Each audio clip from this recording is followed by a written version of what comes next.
Salmo 39:1. Nós vamos ler até o versículo 13. Diz assim o texto da palavra do Senhor Deus: Eu disse: vigiarei a minha conduta e não pecarei em palavras, porém mordaça em minha boca enquanto os ímpios estiverem na minha presença. Enquanto me calei resignado e me contive inutilmente, minha angústia aumentou, meu coração ardia-me no peito, e enquanto eu meditava, o fogo aumentava. Então comecei a dizer: mostra-me, Senhor, o fim da minha vida e o número dos meus dias, para que eu saiba quão frágil sou. Deste aos meus dias o comprimento de um palmo, a duração da minha vida é nada diante de ti. De fato, o homem não passa de um sopro. Sim, cada um vai e volta como a sombra. Em vão se agita, amontoando riqueza sem saber quem ficará com ela. Mas agora, Senhor, que hei de esperar? Minha esperança está em ti. Livra-me de todas as minhas transgressões. Não faças de mim um motivo de zombaria dos tolos. Estou calado, não posso abrir a boca, pois tu mesmo fizeste isso. Afasta de mim o teu açoite, fui vencido pelo golpe da tua mão. Tu repreendes e disciplina o homem por causa do seu pecado. Como traça destróis o que ele mais valoriza. De fato, o homem não passa de um sopro. Ouve a minha oração, Senhor. Escuta o meu grito de socorro. Não sejas indiferente ao meu lamento, pois sou para ti um estrangeiro, como foram todos os meus antepassados. Desvia de mim os teus olhos, para que eu volte a ter alegria, antes que eu me vá e deixe de existir. Amém? Feche seus olhos agora, por favor. Vamos dirigir uma oração, pedindo a bênção de Deus, a direção do Senhor, que o Senhor fale conosco, alimente a nossa alma nesse dia. Oremos. Senhor Deus, em nome do teu Filho amado Jesus, Senhor, mais um dia na tua presença, Pai. Mais uma vez nos dispomos a ti, como instrumentos da tua vontade, ó Deus. Que o Senhor realize a boa obra em nós. Estamos agora desejosos em ouvir a tua palavra, e que esta palavra verdadeiramente produza o fruto pela qual ela está sendo ordenada. Nos dispomos a ti, Senhor, e pedimos: fale conosco. É a nossa oração, Senhor. Oramos a Deus em nome do Senhor Jesus. Amém e amém. Pode se assentar agora, por favor. Quem está ouvindo minha voz aí, diga amém. Então tá bom. O salmista aqui nesse salmo, ele está passando por muitos problemas, e interessante é que ele vence a maioria dos seus problemas. E com Davi hoje, meus irmãos e irmãs, nós vamos aprender, não é, como lidar com os problemas da vida. E muitos são os nossos problemas, não é? Quantos são os nossos problemas? São problemas de toda a ordem, não é? Financeira, espiritual, material, problema de relacionamento. Muitos são os nossos problemas, problema financeiro principalmente, não é? Mas hoje nós vamos aprender princípios que podem mudar a nossa história, atitudes que tomamos que podem mudar a nossa vida, baseado aqui na vida de Davi. O primeiro princípio aqui seguido por Davi foi o seguinte: Davi foi um grande homem usado por Deus. Ele evitava as lamúrias e os choramingos, ou seja, evitava murmuração.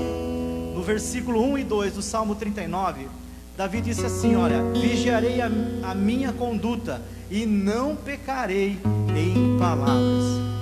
Quando nós passamos por problemas, quando nós passamos por dificuldades, nossa tendência natural é lamentar, é reclamar, é entrar em descontrole e muitas vezes murmurar.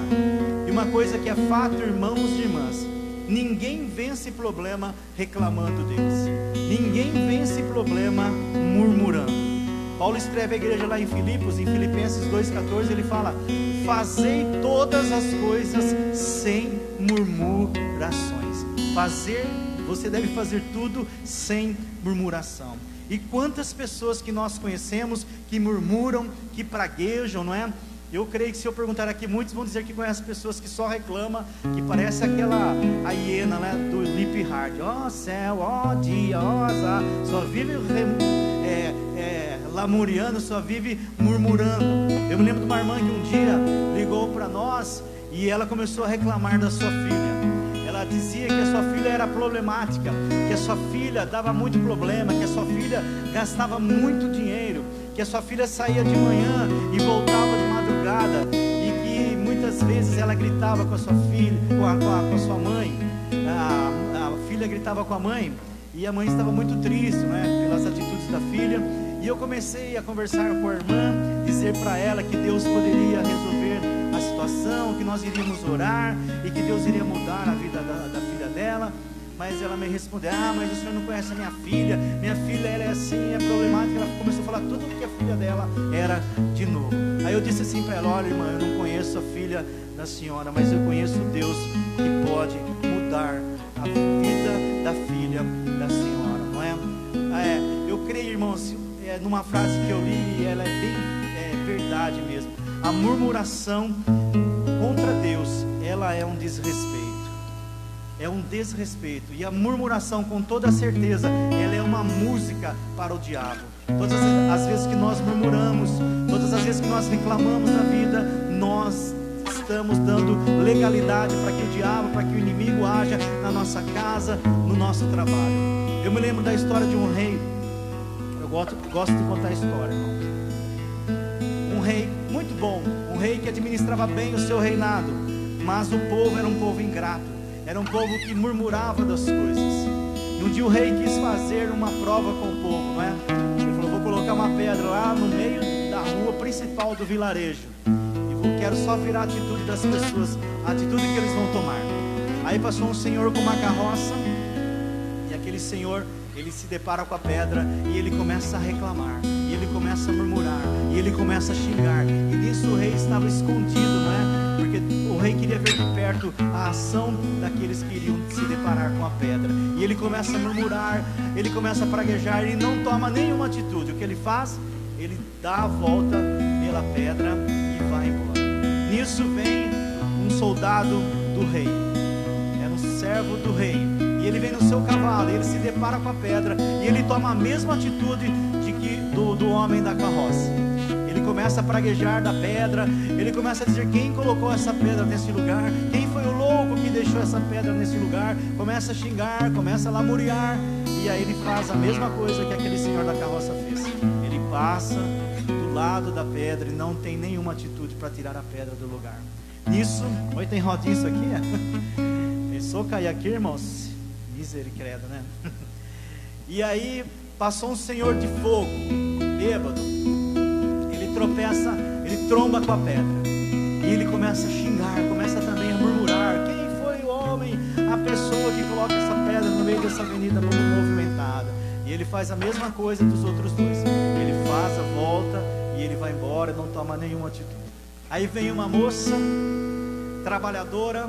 Ela trabalhava com o pai dela era moleiro, eles trabalhavam com molas de carroça, e a moça toda cansada, tinha trabalhado o dia inteiro, e ela se depara com aquela pedra, e ela pensa: essa pedra não pode ficar nesse lugar, essa pedra está atrapalhando pessoas a transitar. E ela, com muito esforço, ela tenta tirar a pedra, e o rei observando tudo. No final de muito esforço, muito suor, ela conseguiu tirar a pedra daquele lugar. Só que embaixo da pedra tinha uma caixa, e na caixa estava escrito: esta caixa pertence à pessoa que tirou a pedra do caminho. Ela abre a caixa, e na caixa tinha moedas de ouro. O rei sai lá de onde ele estava escondido e fala: olha, essa caixa é sua, porque você teve uma atitude positiva. Moral da história, irmãos: tem pessoas que preferem murmurar, tem pessoas que preferem praguejar e não fazer nada, mas tem pessoas que preferem agir, não é? Diante da adversidade, ele prefere ter atitude. É aquilo que Tiago fala, 2,14, que a fé tem que vir acompanhada do quê? De obras. A fé tem que vir acompanhada de ação. A fé deve vir acompanhada de atitudes, não é? Tiago fala que a fé sem obras, ela é morta, não é? Então, diante dos nossos problemas, diante das nossas dificuldades, nós precisamos nos movimentar, agir para que Deus se mova, para que Deus mova a sua mão em favor da nossa vida, da nossa casa, do nosso trabalho. Salomão fala lá em Provérbios 16, 28. Salomão foi o terceiro rei de Israel, um homem muito sábio. Ele afirma que o murmurador, ele separa os maiores amigos. E agora eu quero perguntar para todos nós: quem é o seu melhor amigo? É Deus, irmão. Meu melhor amigo é o Senhor. E o melhor amigo de todos nós deve ser o Senhor. Então, a murmuração tem separado muitas pessoas de Deus. E Provérbios, Salomão também fala que quanto mais reclamamos, menos força nós teremos. Provérbios 24:10. Se você vacila no dia da dificuldade, como será limitada a sua força? Davi tinha princípios de não murmurar, de não lamuriar, de não xingar, não é? No versículo 1 ele fala de vigiar a própria conduta, a fim de quê? De não pecar em palavras. Não pecar em palavras. Pecar em palavras não é só falar palavrão, não é? Paulo ensina a igreja lá em Corinto, capítulo 10 de 1 aos Coríntios: e não murmureis, como alguns deles murmuraram, e receberam como que é? Deixa eu ler aqui direito, irmão, estou ruim para ler aqui, ó. Não murmureis como alguns deles murmuraram, e foram destruídos pelo destruidor. Escutem isso. A nossa língua, irmãos, muitas vezes faz com que nós assinemos o nosso próprio hábito, o nosso próprio óbito, se nós continuarmos a murmurar, não é? Tiago fala que a língua é um pequeno órgão do corpo, mas que, ele não fala isso, mas a gente pode dizer, mas que pode ferir o corpo inteiro. Ele diz no texto aqui que um grande incêndio numa floresta começa com uma pequena fagulha. Uma pequena fagulha causa um grande incêndio numa floresta.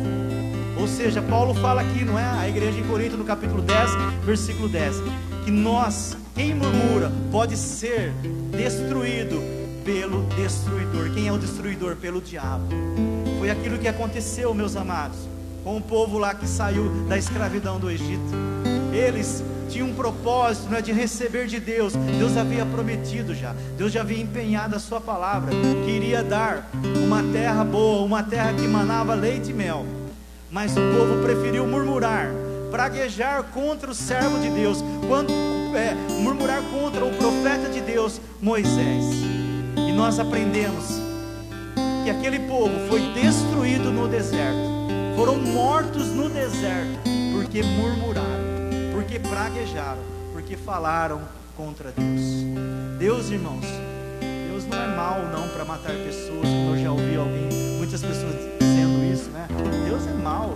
Esses dias eu fui num lugar, a pessoa falava: como é que Deus permite morrer pessoas assim? Irmãos, Deus, Ele é a justiça, não é? É isso que o pastor Paulo disse aqui hoje sobre a semente, não é? Tudo que semeamos nós colhemos. Se a semente é boa, o fruto é bom.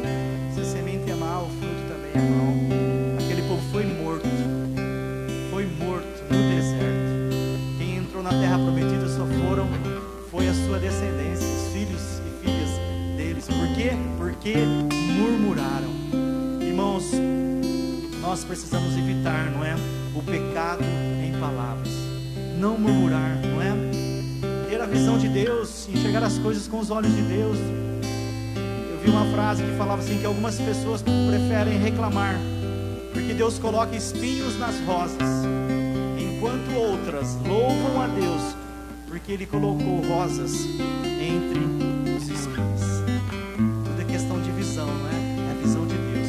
Quem tem a visão de Deus enxerga rosas entre os espinhos. Mas aquele que não tem a direção de Deus, que não é guiado pelo Espírito Santo, ele vê só espinhos e não consegue enxergar a rosa. Que o Senhor possa te dar uma nova visão hoje, que você consiga, não é, enxergar aquilo que Deus tem preparado para a sua vida, irmão.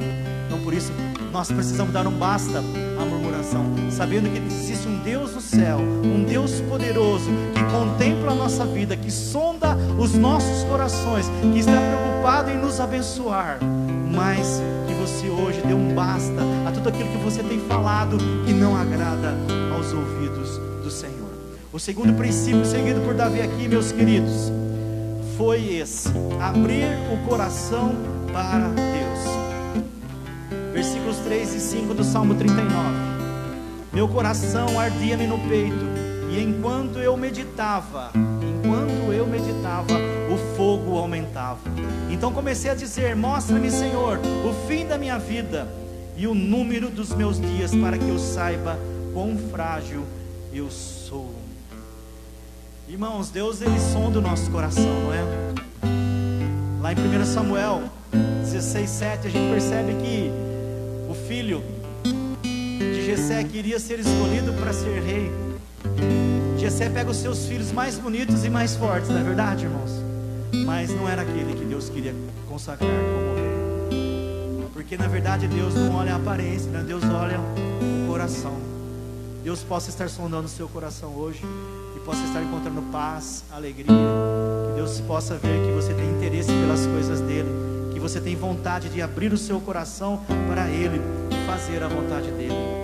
Uma coisa aqui que é interessante, irmãos, que Davi, ele começou, diante dos seus problemas, ele começou a meditar na palavra de Deus.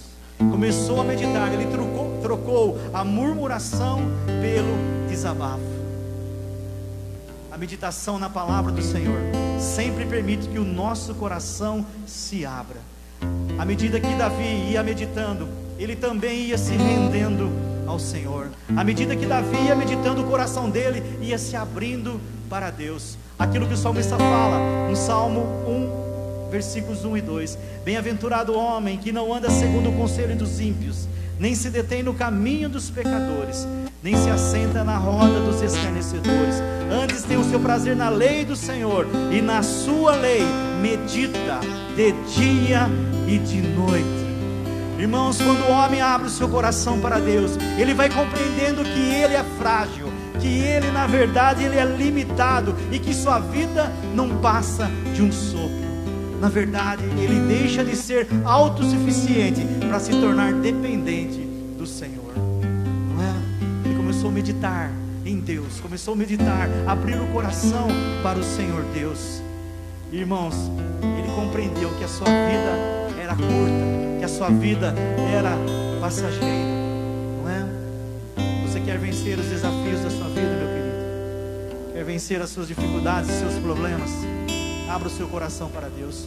Reconheça que você depende dele. Reconheça a sua necessidade de Deus.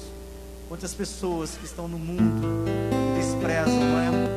Eu faço um trabalho de capelania, e a gente faz um trabalho com pessoas, e onde eu faço o trabalho, existem alguns ateus lá. Eles declaram que não acreditam em Deus. Às vezes eu estou lá, eles passam onde a gente está ministrando, e eu fico pensando, puxa, a pessoa não acredita em Deus, não é? Mas nós precisamos declarar a nossa dependência, precisamos declarar que nós precisamos de Deus, que nós necessitamos da presença do Senhor. Eu me lembro lá daquela passagem de João 6,60, que os discípulos estavam indo embora, as pessoas que estavam acompanhando Jesus, não é? Estavam indo embora.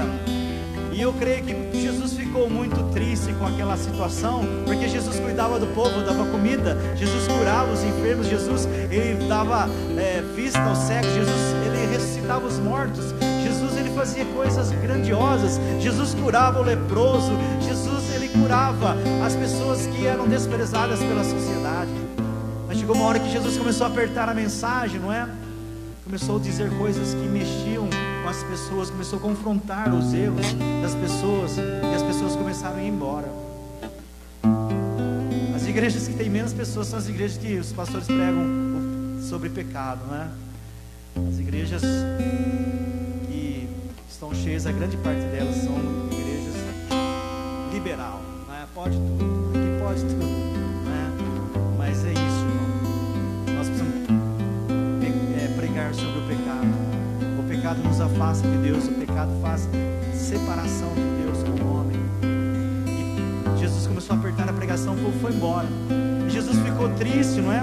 Lá em João 6,68, Jesus fala assim para os discípulos, para os 12 que estavam lá: vão embora. Todos eles foram embora. Vocês não querem ir também? Eu acho que Jesus estava falando meio que chorando isso aí. Vocês não querem ir embora? Pode ir. Aí Pedro, olha como que é importante ter Jesus no coração, né? Abrir o coração sempre para Deus. E Pedro levanta e ele fala o que, irmãos? A quem nós iremos? A quem nós buscaremos? Tu tens as palavras de vida eterna. Ele estava com o coração aberto para Deus. Ele reconheceu o evangelho do reino, irmãos. A quem nós vamos buscar, Senhor Jesus? A quem? É só o Senhor mesmo. É o Senhor que traz paz, que traz a verdadeira alegria. Abra o seu coração para Deus. Se preciso for nessa noite, diga: eu quero abrir o meu coração para Ti, Senhor.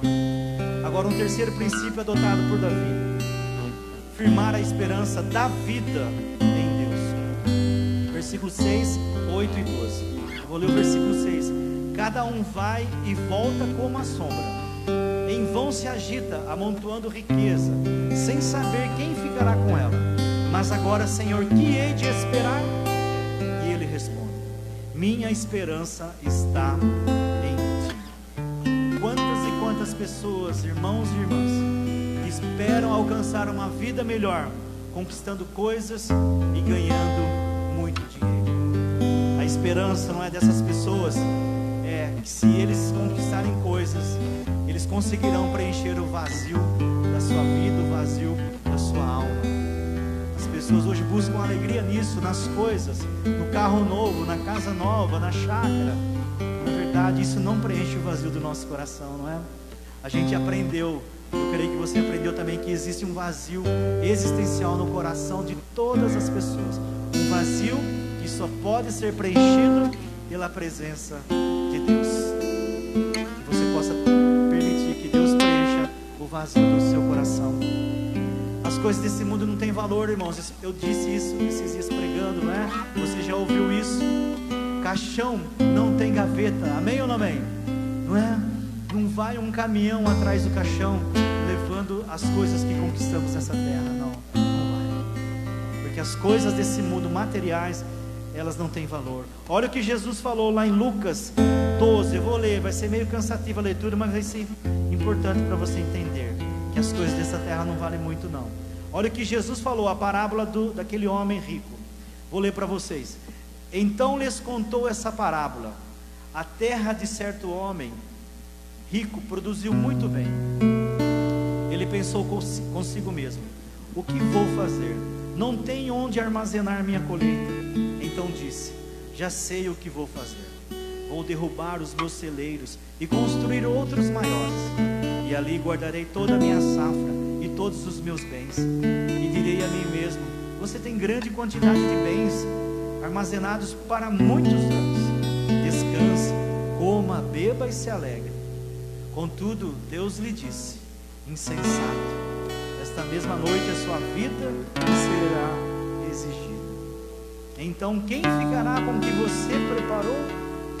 Assim acontece com quem guarda para si riquezas, mas não é rico para com Deus. Dirigindo-se aos seus discípulos, Jesus, ele acrescentou: portanto eu lhes digo, não se preocupem com suas próprias vidas, quanto ao que comer, nem com seus próprios corpos, quanto ao que vestir. A vida é mais importante do que a comida, e o corpo mais do que as roupas. Observe os corvos, não semeiam nem colhem, não têm armazéns nem celeiros, contudo Deus os alimenta, e vocês têm muito mais valor do que as aves. Quem de vocês, por mais que se preocupe, pode acrescentar uma hora que seja a sua vida?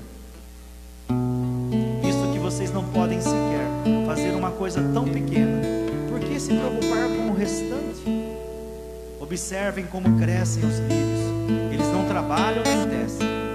Contudo eu lhes digo que nem Salomão, em todo o seu esplendor, vestiu-se como um deles. Se Deus veste hoje a erva do campo que hoje existe e amanhã é lançada ao fogo, quanto mais vestirá vocês, homens de pouca fé? Não busquem ansiosamente o que hão de comer ou beber, não se preocupem com isso, pois o mundo pagão é que corre atrás dessas coisas, mas o Pai sabe que vocês precisam delas. busquem, pois, em primeiro lugar o reino de Deus, e todas essas coisas vos serão acrescentadas. Nós precisamos firmar a nossa esperança somente em Deus, não é? É aquilo que Jesus falou lá em Marcos 8,36.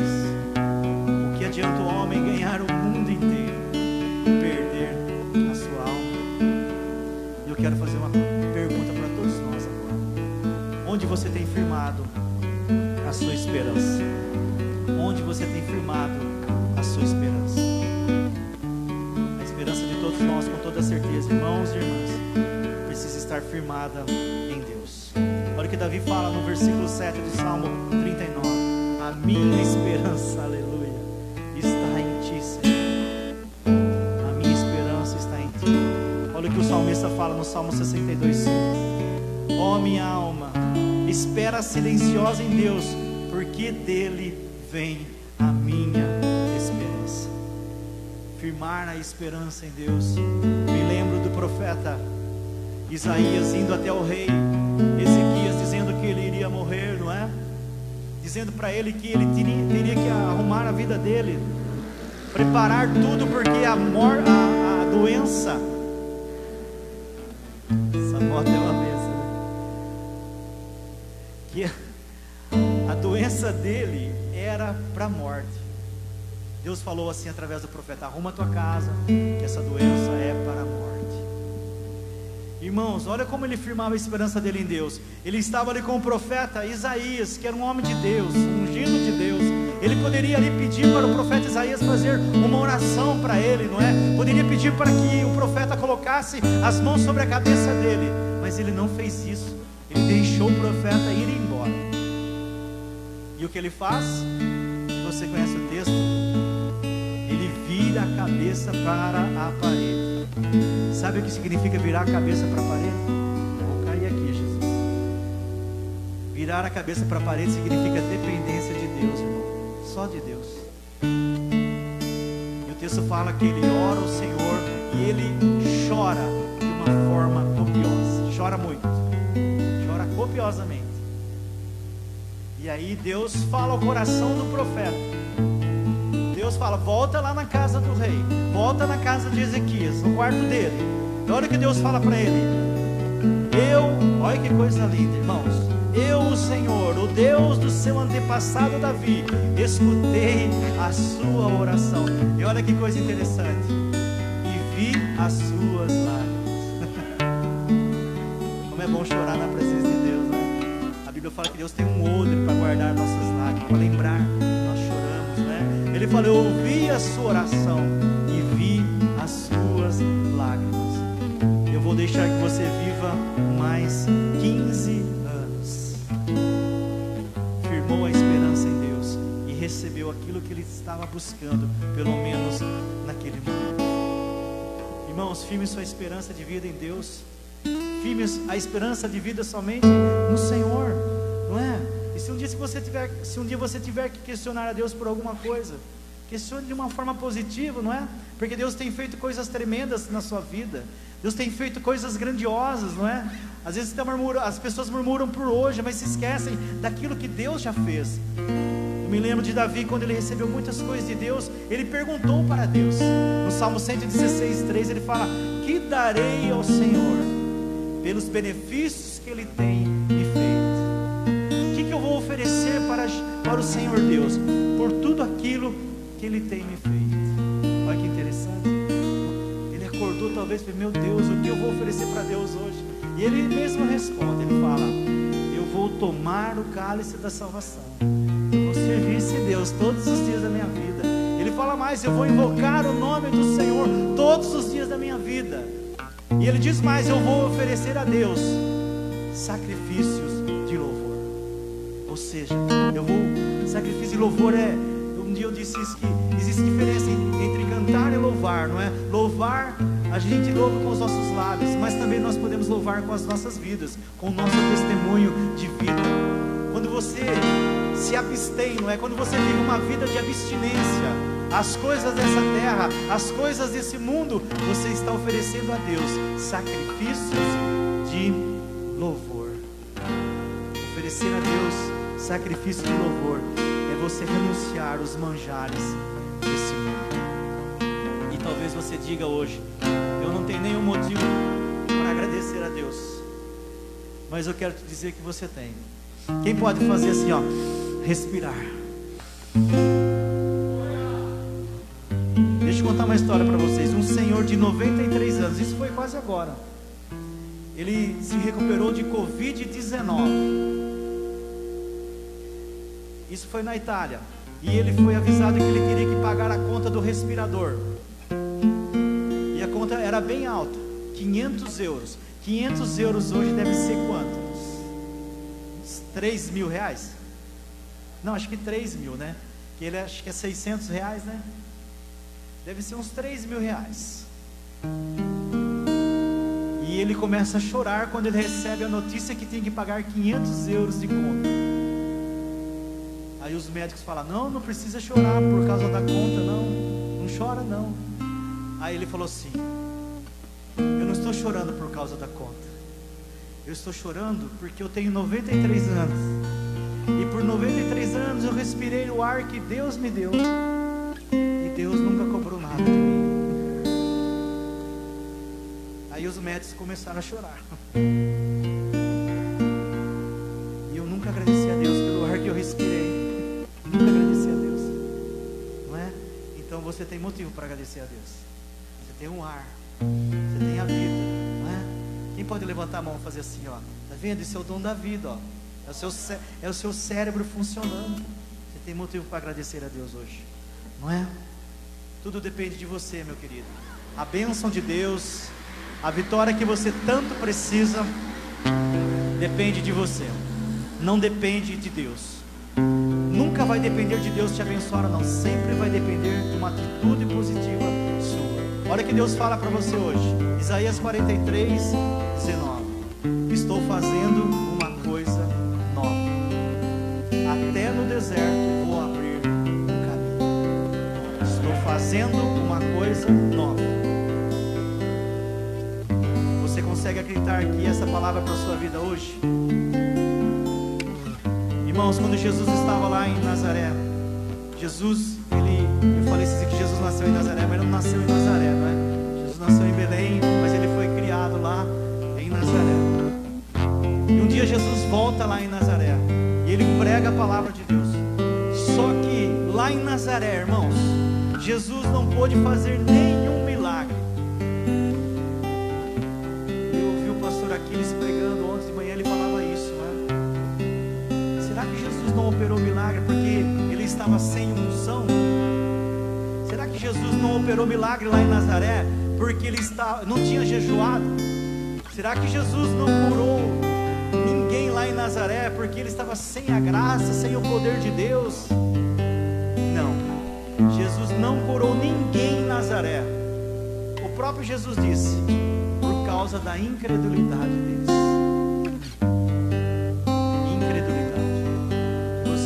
Acreditar que essa palavra veio do céu para o seu coração. Deus quer fazer coisas novas nesse ano de 2021.